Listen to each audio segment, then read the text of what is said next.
விநாயகர் அவதரித்த விநாயகர் சதுர்த்தி நாளில் அவரை மனதார வழிபட்டால் வாழ்க்கையில் மிகப்பெரிய மாற்றங்கள் ஏற்படும்.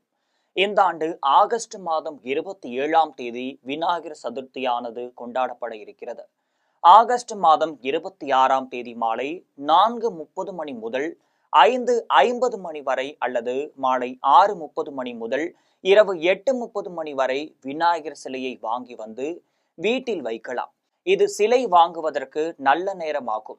சிலை வாங்கியவர்கள் 27ஆம் தேதி அன்று காலை 6 மணி முதல் 7:20 மணி வரை வழிபடலாம். இது தவிர காலை 9:10 மணி முதல் 10:20 மணி வரையிலான நேரத்திலும் விநாயகரை வழிபடலாம். அன்றைய தினம் விநாயகருக்கு படையல் செய்வதற்கு நல்ல நேரம் மதியம் 1:35 மணி முதல் 2 மணி வரை ஆகும். இது மட்டுமல்லாமல் மாலை 6 மணிக்கு மேல் விநாயகரை வழிபடலாம். விநாயகர் சிலையை வீட்டிற்கு வாங்கி வருபவர்கள் 3ஆம் நாளில்தான் அதனை கரைக்க எடுத்து செல்ல வேண்டும். விநாயகர் வழிபடும் பொழுது விநாயகருக்கு வெற்றிலை பாக்கு, ஒரு வாழைப்பழம், மோதகம், சுண்டல், கொழுக்கட்டை, பாயாசம், வடை ஆகியவை விநாயகர் முன்பாக வைத்து வழிபட வேண்டும்.